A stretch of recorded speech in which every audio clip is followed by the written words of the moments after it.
How do you build relationships from thin air? And how do you start a software company from nothing? Julie Kelly of HerCareerAdvice.com is going to be interviewing Martina Welke of Zealous.com, and we're going to find out all about the nitty-gritty behind building relationships, networking, and starting software companies. So stay tuned through the entire 30 minutes and share this on Twitter using the hashtag YFEchat.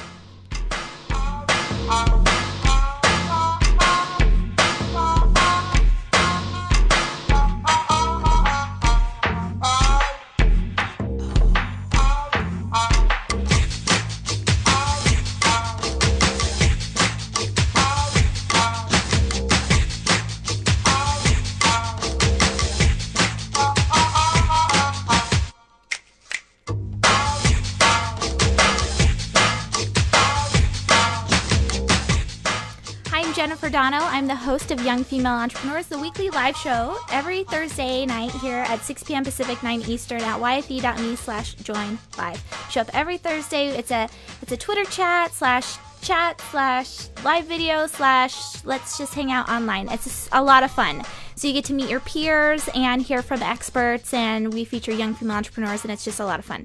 You can find past episodes over at YouTube at youtube.com/yfentrepreneur, and on iTunes, if you just do a search for Young Female Entrepreneurs, you can find us in audio and video format. So make sure you subscribe wherever is best that you're listening into. We did, just a little side note, we did a quick, very casual poll on where you guys like to listen, and it's all over the place. So we'll try and do as good a job as we can in spreading it as far as we can. So anyway, this episode is episode 46. Like I was saying, if you're just tuning in live now, we've got Julie Kelly on of HerCareerAdvice.com, who we've had on in the past.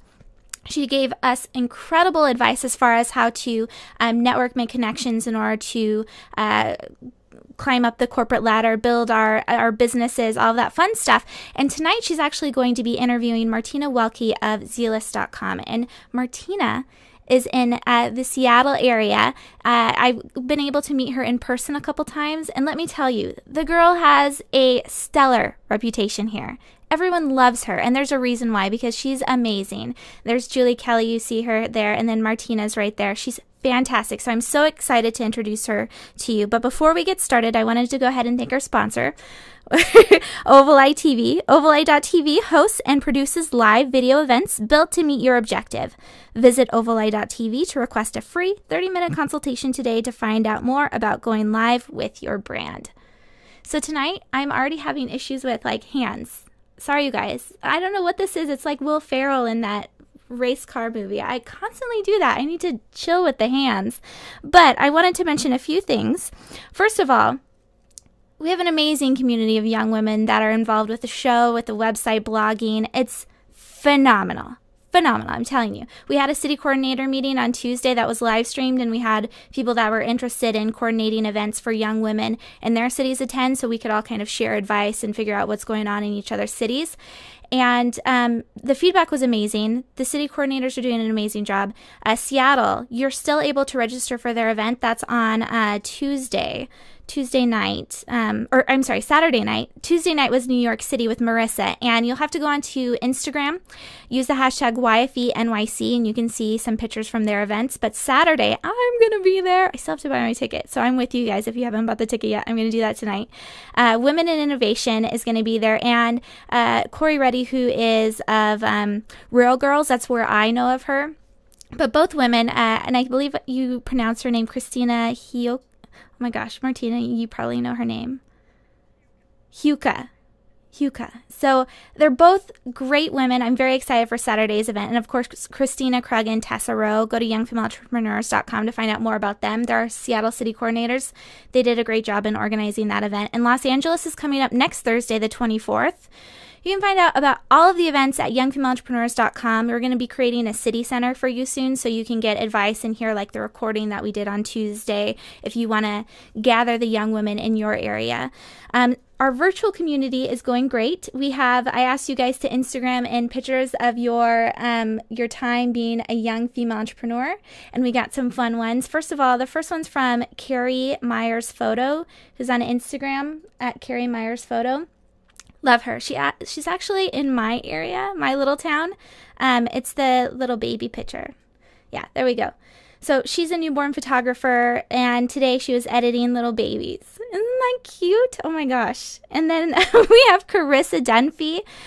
She's at Small Biz, SM Biz, Do It Better on Instagram. If you guys go to Instagram, look at YFE Chat, you can find these amazing women. Carissa, actually, this is a big one, you guys. Can't wait to 2013. So on February 20th, Carissa is featuring Barbara Corcoran of Shark Tank here in the Oval Eye TV studio. And so we're all going to have like a viewing party for that. I'm really excited because I like Barbara Corcoran. And then the Stacey Harris on Instagram, she's showing us what side hustle is by being a mom and going to a practice hockey game with her son. So good job, the Stacey Harris. She's actually tweeting for us at YF Entrepreneur. If you guys are there, you can talk to her. And then, of course, the Wardrobe Code.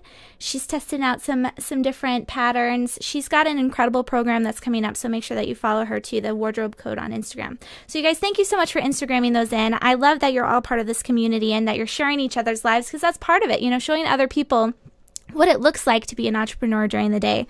It's all very exciting. So let's go ahead and learn a little bit more about Julie and Martina. Martina believes that strong human relationships form the basis for a full, happy life, and this belief fuels her drive to create better opportunities for people to connect through Zealist. Since early 2009, Martina has been studying and practicing meditation and facilitation for businesses and community organizations. Her background in facilitation and passion for helping people connect has equipped Martina to extend Zealist's reach and impact more lives. Julie Kelly is a career expert who works with women to create a career path that aligns with their passions and core values, creating job satisfaction and personal happiness by nurturing a good work-life balance. Julie launched hercareeradvice.com in 2011 after winning the Web Wealthy Women Business Contest based on her vision of empowering and educating career-minded women.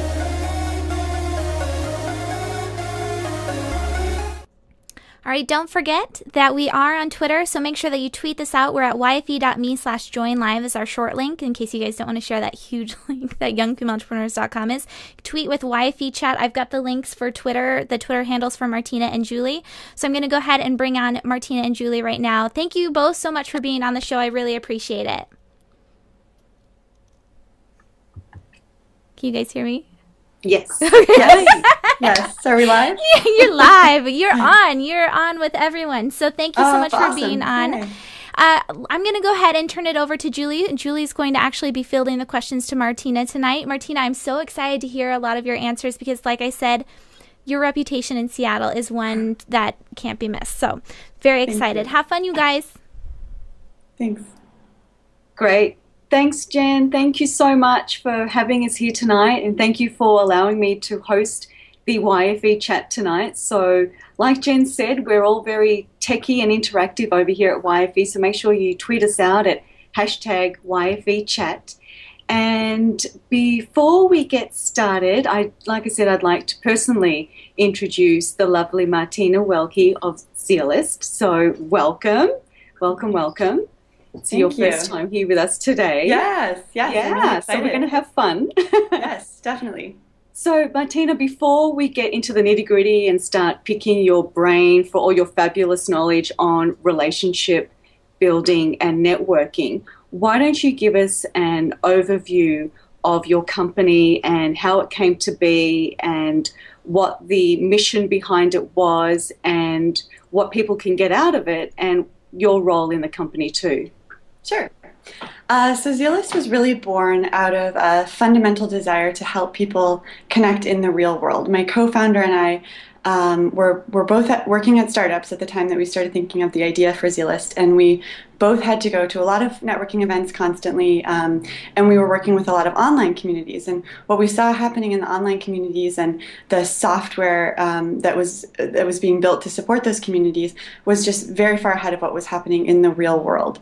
And so we started brainstorming ideas about how we could leverage the knowledge we were building in the technology space and what we were doing networking and blend those two things together. And so we came up with the concept for Zealist, which in the early early days was essentially matchmaking for professionals. So we basically had all of our beta testers create a profile with their personal interests, their professional background, and what type of experience they were looking for, along with a few other questions that we threw in. And we used that information to then match them. And actually, in the early days, we didn't have software. We didn't have a technical co-founder when we started.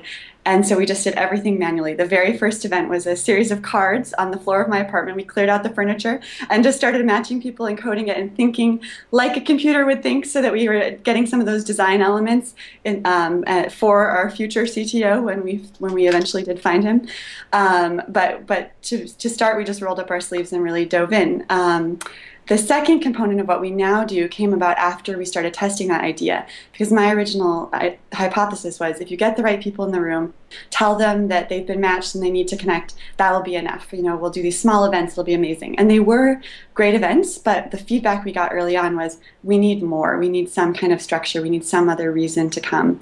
So out of that, we started creating games because we wanted to keep it fun, we wanted to keep it light, but we wanted a little bit more facilitation. So we started creating these customized games. Some of them were not very good in the beginning. We had a lot to learn about that process, and we got a lot of feedback, a lot of help in that, and then eventually started creating better and better games. And that's really what people know us for now, is both the matching, you getting the right people in the room, but then giving them a fun, easy way to connect that's painless. And before you know it, you've made a best friend, and you didn't have to put any effort into it. You've made a new contact, colleague, you know, whatever it may be. And that's how we eventually started working in the corporate space. So now we're actually working with bigger companies, some small and medium-sized businesses, to help them boost employee engagement, improve retention, and in some cases actually provide events for their customers as well, using a very similar format. So it's evolved in the last 2 years since we started. It's changed shape quite a bit, but that fundamental principle of connecting people in the real world, face-to-face experiences, is still at the heart of what we do. Wow, that's fantastic. You know, you mentioned a couple of things that I'm sure a lot of us can resonate with, or that resonated with a lot of us, is the social overwhelm that we all feel now. Like, there's just every day there's a new social media platform that we all need to interact on. And I know myself personally, I just feel like I can't keep up. So I like the idea that you guys bring it back to in-person. Like you said, matchmaking for professionals. I like that. That's great. And use us for dating, and we have all kinds of needs that we look at through the events, but it's really professionally geared. Love it. Love the concept. I think it's fantastic. So as a career coach myself, one of the main things that I deal with my clients is making a career change. Mm-hmm. And you, Martina, are actually an English literature major and clearly not working in that field. Oh. Which is great, and I think it's becoming more and more common these days too. So what sort of advice would you give to someone who would like to go and work in a less traditional field to the one that they were actually educated in? I think the biggest thing is just being open to opportunities and to listening to your passion and what excites you, and kind of letting that guide you. Because I was actually an English major and pre-med. I was very determined for a very long time to go to medical school. That was what I had decided I wanted to do when I was an adolescent and all through college. And then when it came time to take the MCAT, I just sort of had a reckoning and realized that wasn't my true passion, and found myself at a loss. And so spent a couple of years researching different careers, trying different things out. And along that journey, the most important thing was just being willing and open to change, and willing to kind of see where that path led, and get a lot of great advice along the way. And you know, I didn't predict when I graduated college, you know, not that long ago, that I would be here at all. I had no interest in software at the time, and you know, a series of it's sort of a long story how I got there, but and now it all sort of makes sense. And it was just listening to those series of steps and getting closer and closer to what it is that really gets me excited. And so if you continue to check back in and listen to that and talk about it, I think that's the other thing, is I just talk to people, and that's how I ended up in the startup space. And then once I was at a startup, it was a very short leap to starting my own business then from there. So that's fantastic. And you know, something that you said, I know, you know, what screams at me personally is following your passion. Mm-hmm. I think so many of us, once when we're 17, 18, coming out of high school, we've got all these great ideas of what we want to do when we grow up, and I did the same thing. And I think following your passion is the key to success and to happiness. Would you agree? Definitely. Oh, definitely. And I think I actually felt quite a bit of anxiety when I gave up medicine because I thought that was my passion. And so for a while I thought, I don't have a passion. What do you? But when just thinking about the things you enjoy most and what are the elements of that that you enjoy. And for me, it really kept coming back to connecting people and to, I love bringing friends together for gatherings. I love introducing people. I love meeting new people and then making new connections amongst my new. And so it all came together in a way that made sense for me, but I didn't necessarily identify that as a passion right away. Fair enough, but now you're the hostess with the mostess. We'll call you that. So, as entrepreneurs, it's ingrained in us that our success comes from the relationships that we build and nurture. And these relationships can be with our vendors, our staff, our clients, and our partners. In your opinion, what would you say is the number one problem when it comes to building effective relationships, and how can Zealist help solve that problem?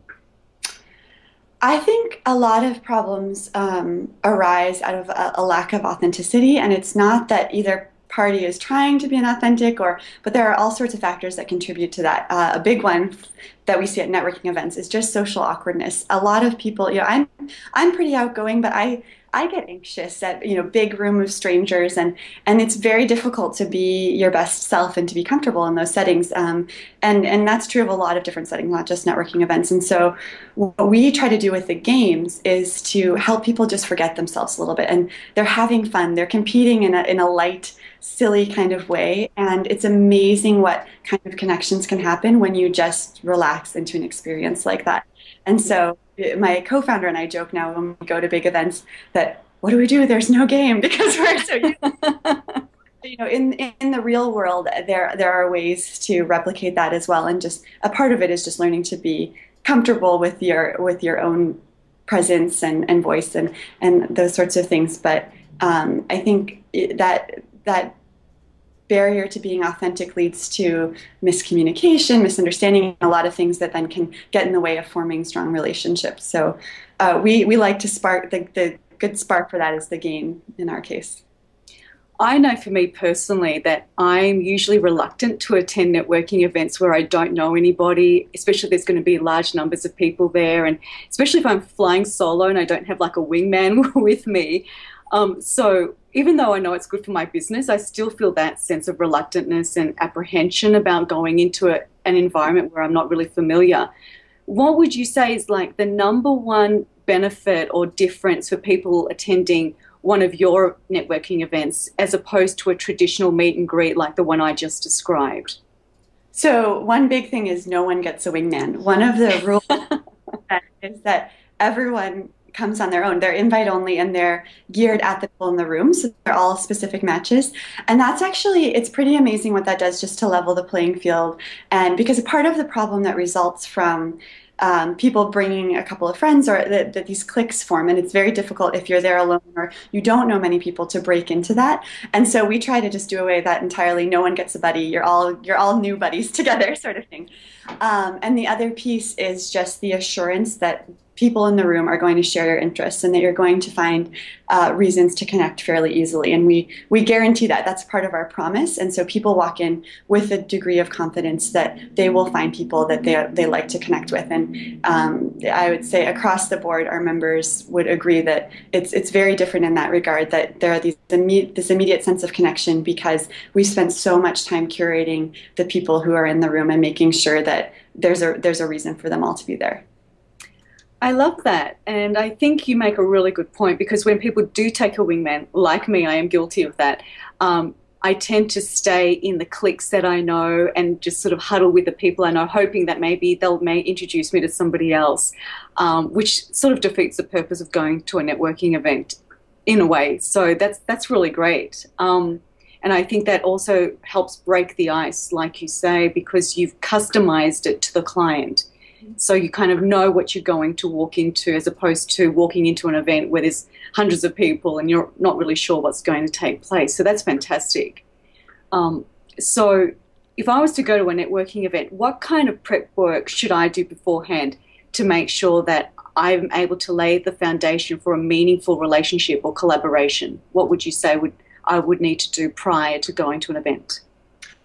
I think a big piece is just being aware of where you are in your career, what your professional assets and needs are, and really putting some thought and time into that, so that when that comes up in conversation, you're prepared with, whether it's someone who's really curious about your skills and your background and you're able to talk about that very confidently, or someone who asks, how can I help? What do you need? And that was something that happened to me early in my career when I was just starting to network and starting to meet people. The conversation would often lead to, well, how can I help? How can I be involved? And I didn't have an answer to that because I hadn't really thought about that. And so thinking through those things before you go into the room, and that's actually why we asked that question in our registration as well. It's a good data point for us. It helps us to make strong matches. But I think it also makes people stop and reflect and say, oh, who do I want to meet? What am I looking for at this point in my career? So they come into the room with that self-knowledge, and that helps kind of move things along so that people are communicating very clearly where they are and what they need. And the other piece of that is maybe deciding, a lot of people use us for social purposes as well. So if you are going to an event and it's going to be more social, knowing that is important too, and that you're not as interested in talking about your job. In our case, in a traditional networking setting, that may not be what people are expecting, but in what we're doing, that works too, if that's what people decide is their most important need at the time. So great advice. Loving it. It's fantastic. Thank you.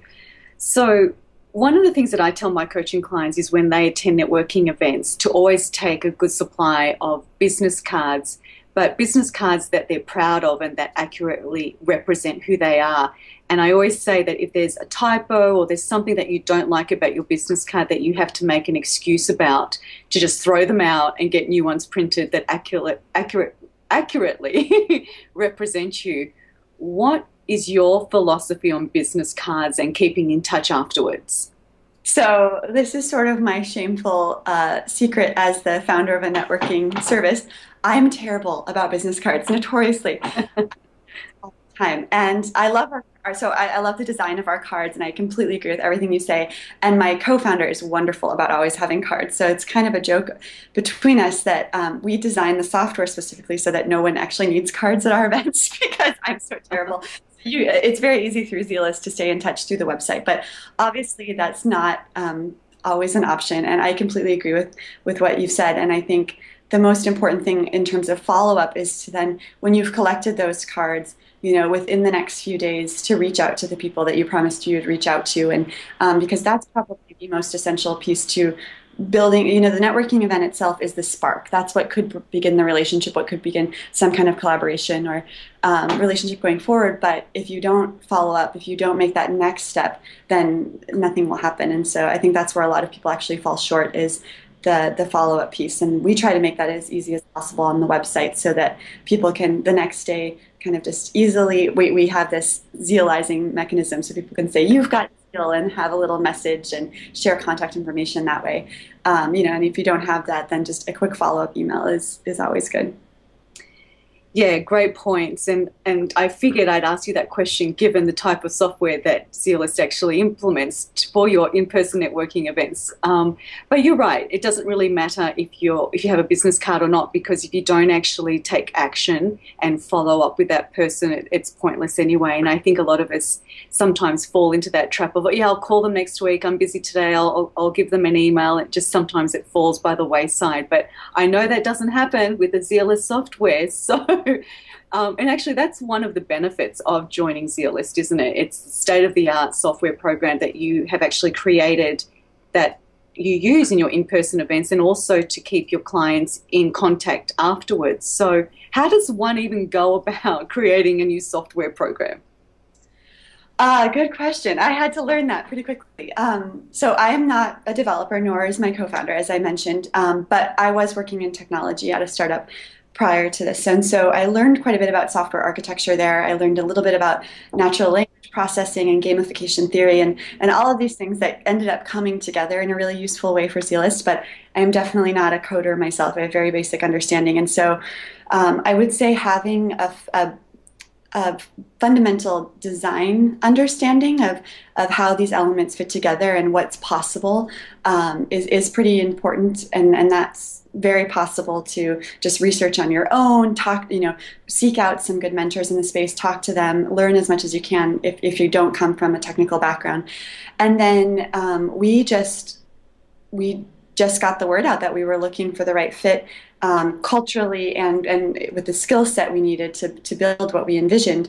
And actually our CTO ended up coming to us. He was a member of Zealist during that pilot period when we were doing everything manually, and he came to me and said, "I love what you're doing. I want to build this." And I have the technical. He had the technical knowledge, and he also had a business partner. So the two of them built it very quickly together.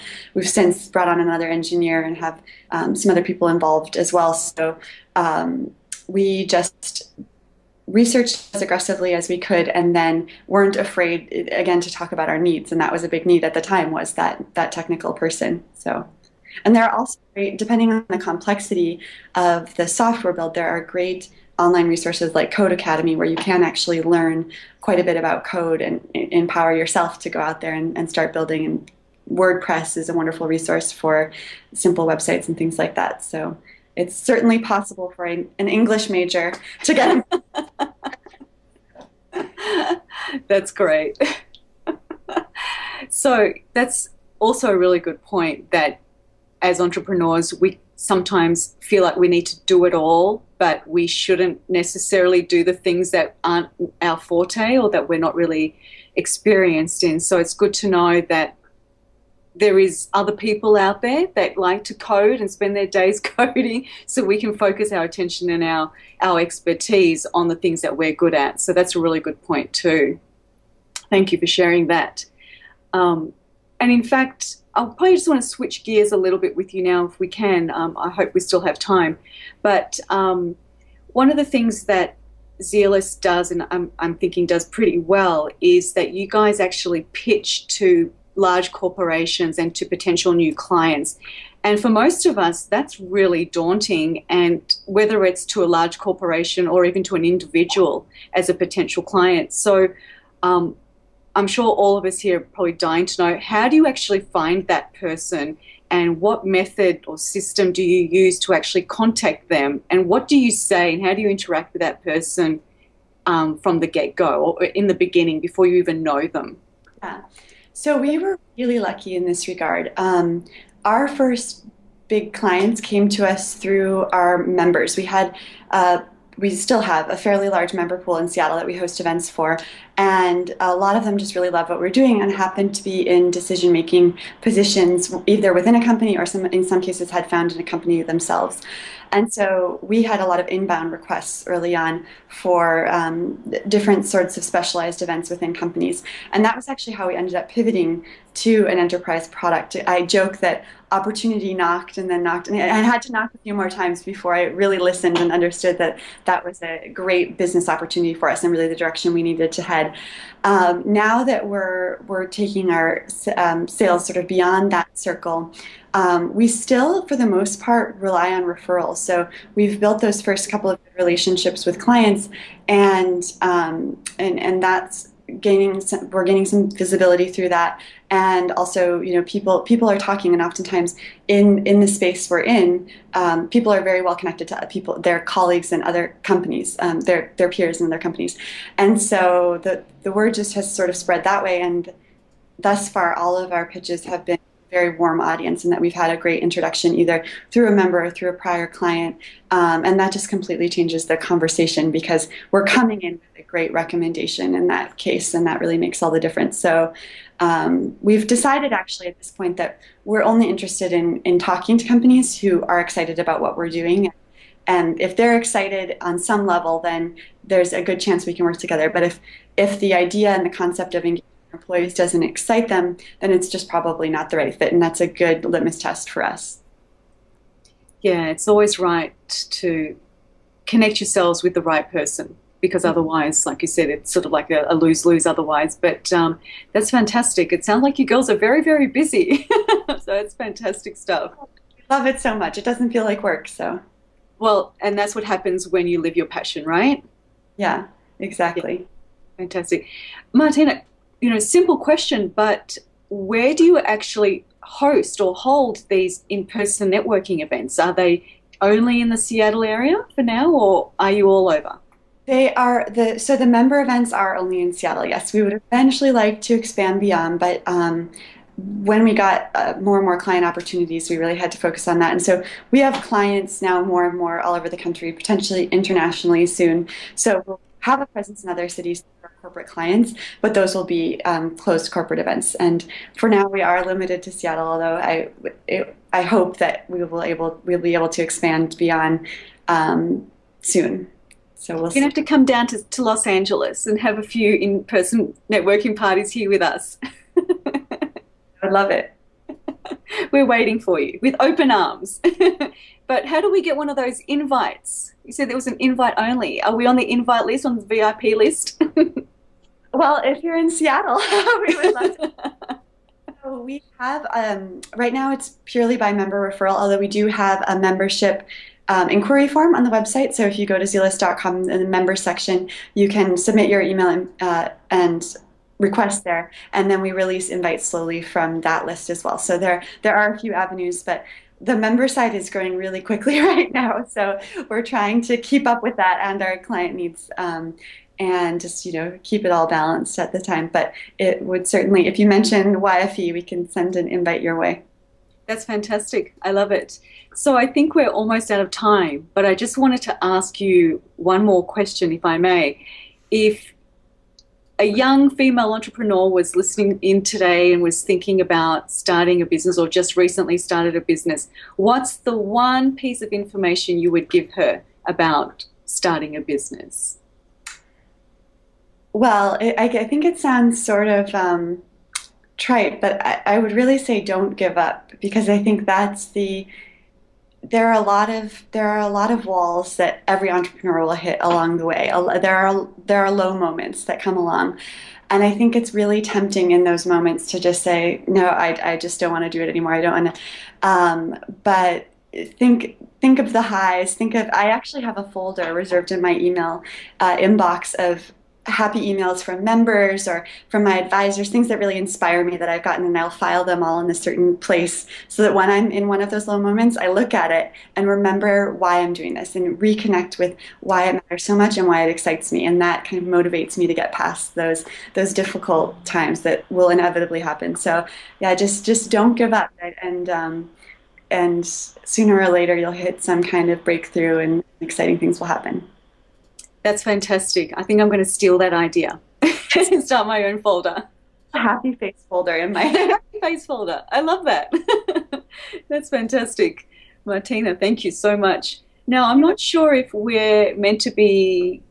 So that was fantastic. I'm on here. So, Julie, thank you so much. What an awesome job Julie did asking Martina questions. I have to say that was like Oprah quality. Good job, Julie. Thank you. Maybe I found my new calling. And of course, Martina, amazing, amazing answer, an amazing resource for all young female entrepreneurs. So make sure that you follow both of them.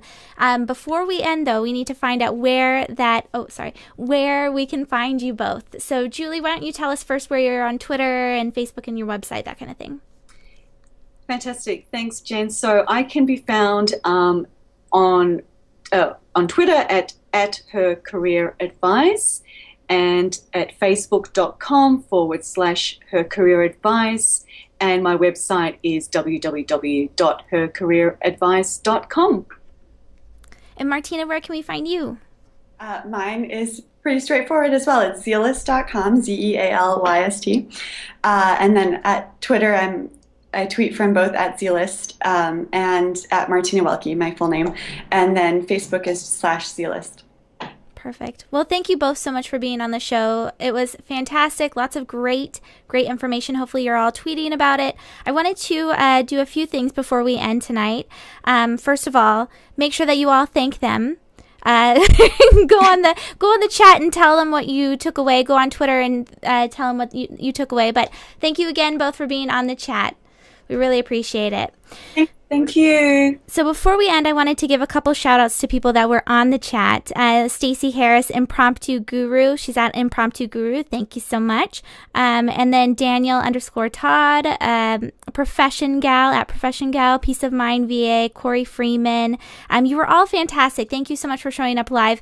And since you are on live, I have one thing that I want to tell you about next Thursday. Do you know who our guest is from the Eyeballs? Can you tell? No. No? Okay. Now can you tell who our guest is? Derek Halpern. So Derek Halpern is our guest. A lot of you know of him. I was actually introduced to him through Thesis. So if you use the theme Thesis WordPress, he was a big blogger over on the DIY Themes blog. And he's a wealth of information as far as SEO goes. He has a really interesting background. And interviewing him is Laura Pepperwoo of the Seattle area too. And Martina, hopefully we'll get to all meet up in Seattle soon because Laura's fantastic and a lot of fun if you haven't met her already. She's going to be interviewing Derek, and it's going to be a lot of fun next Thursday at 6 p.m. Pacific, 9 Eastern. So make sure that you show up in the chat because you are absolutely welcome to ask him all your questions, and we want to make sure that you all get recognized in a lot of screen time. So again, huge thank you to the guests. They were fantastic. I'm so excited to share it with everyone. We're going to go ahead and head over to Twitter for our after party, who is being led by hitthemicmarketing.com with Stacey Harris. She's tweeting under YF Entrepreneur. So thankful for Stacey. So thankful for all of you. Hopefully I'll see you back here next Thursday at 6 p.m. Pacific, 9 Eastern. This has been Jennifer Dono with Young Female Entrepreneurs.